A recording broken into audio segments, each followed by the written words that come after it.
مسجد میں نہ جائیں, اور اگر امام صاحب پوچھ لیں تو ہم ناراض ہو جاتے ہیں. امام صاحب پوچھ لیں بھائی فجر میں نہیں آئے کہاں تھے, تو ہم ناراض ہوتے ہیں, امام نے میری بے عزتی کر دی, 4 لوگوں کے بیچ رسوا کر دیا.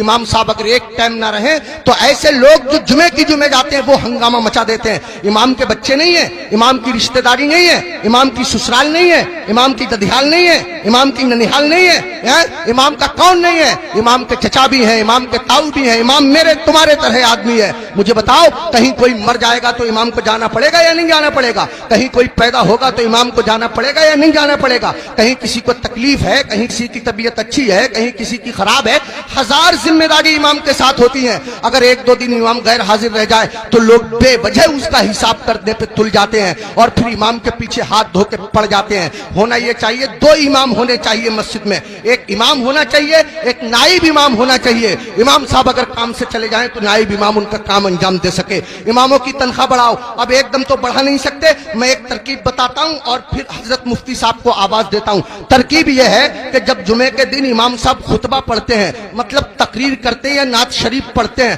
مسجد میں جتنے لوگ جاتے ہیں اگر صرف 10 روپے سے امام صاحب کا مسافہ کر دیں گے تو قسم خدا کی آپ کے پاس سے 10 روپے جائیں گے, میری مسجد کے امام صاحب کے پاس ہزاروں روپے اکٹھے ہو جائیں گے. امام صاحب کے بچے کھائیں گے, ان کے دل سے دعا نکلے گی. دیکھو اگر اماموں کی تنخواہ کم ہوتی ہے تو نمازیں خراب ہوتی ہیں. آپ کہیں گے کیسے؟ میں بتاتا ہوں آپ کو. امام صاحب کی تنخواہ 4000, بیوی کی دوا چل رہی ہے 3000 روپیہ مہینہ کی, 100 روپیہ روز اس کی بیوی کی دوا چلتی ہے. اب کتنے روپے بچے اس کے پاس؟ 1000. اس میں گیس سلنڈر بھی ہے, اس میں تیل بھی ہے, اس میں نمک مرچ بھی ہے, اس میں دال چینی پتی بھی ہے, سب دنیا بھر کے خرچے. آپ غور کیجئے, اب امام صاحب مسجد کے مصلی پہ کھڑے ہیں نیت باندھے ہوئے نماز کی, اب پڑھ رہے ہیں سبحانک اللہم و بحمدک و تبارک اسمک و تعالی جدک ولا الہ غیرک. اب سبحانہ جب ختم ہوا تو امام صاحب من میں سوچ رہے ہیں یار کوئی مر بھی تو نہیں رہا ہے, یار کسی کی شادی بھی تو نہیں ہو رہی ہے, نکاح پڑھانے کے لیے مل جاتا. امام صاحب کھڑے ہیں مصلی پہ, سوچ رہے ہیں, پڑھ رہے ہیں 40واں, کھڑے ہیں مصلی پہ پڑھا رہے ہیں نکاح.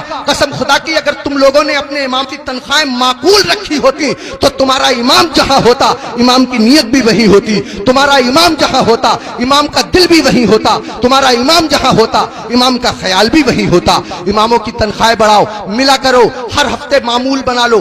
جب تم کماتے ہو ہزاروں کماتے ہو, معمول بنا لو یا 500 روپے دوں گا, مہینے میں تم کو تنخواہ ملے 10,000, مہینے میں تم کو تنخواہ ملے 15,000, 8,000, 8,000 میں سے 100 روپے چپکے سے جاؤ امام صاحب سے مسافہ کر کے آ جاؤ. اگر بستی میں 100 گھر ہیں سب کے سب 100 روپے سے مسافہ کریں گے, حساب جوڑ آپ لینا روپے کتنے ہو جائیں گے, امام صاحب کا کام ہو جائے گا. میں کہنا یہ چاہتا ہوں اتنا بڑا امام, کبھی تم نے سوچا تم لوگ اپنے بستر پہ سوتے رہتے ہو فجر کی نماز کے وقت, تمہارا امام تمہاری بستی کی مسجد کے مصلی پہ بیٹھ کے تمہارے لیے دعا کر رہا ہوتا ہے, یا اللہ میری بستی پہ کرم فرما, یا اللہ اس بستی پہ رحم فرما, لوگوں کے کاروبار میں برکت عطا فرما, عزت کی حفاظت فرما, دولت کی حفاظت فرما, آبرو کی حفاظت فرما. اور تم اسی امام کے پیچھے پڑے رہتے ہو جو تمہارے لیے دعائیں کرتا رہتا ہے. ایک آدمی پڑا رہتا تھا بہت امام کے پیچھے, ایک دن پکڑ لیا امام صاحب نے, ابے فجر کی نماز پڑھی ہے؟ بولا بالکل پڑھی ہے. امام صاحب بولے کیا رکعتیں پڑھی ہیں؟ بولا 10. کا فجر میں 10 ہو گئے رے.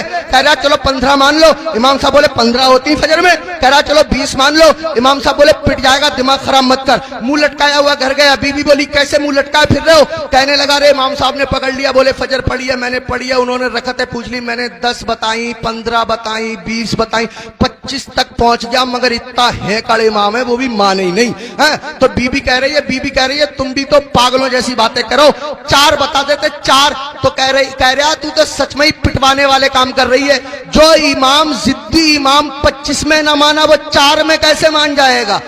25 میں مانا نہیں 4 میں مان جائے گا. پٹوانے والے کام کر رہی ہے. اماموں کے قریب آؤ, اماموں کا خیال رکھو. جب کھانا کھانے بیٹھا کرو امام کو فون کر لیا کرو, حضرت کھانا کھایا نہیں کھایا, آیا نہیں آیا, اگر آیا تو کیا آیا. اگر تمہارے گھر کوئی اچھی چیز بنا کرے امام کو پہنچا دیا کرو, امام کا خیال رکھا کرو. بال کاٹنے کی دکان ہے, امام سے بال ترشوانے کے پیسے مت لیا کرو. کپڑے سلنے کی دکان ہے, امام کے کپڑے فری سل دیا کرو. پوری بستی کا ایک امام ہے, کیا نہیں ہو سکتا؟ مشکل کام نہیں ہے, مشکل کام نہیں ہے. ایک امام کے ساتھ اگر یہ رعایت کی جائے, کوشش کرو اپنی مسجد کے اماموں کو حج کراؤ, عمرے کے لیے بھیجو, سب مل کر کے کوشش کرو, تو کوئی کر رہا کام نہیں ہے.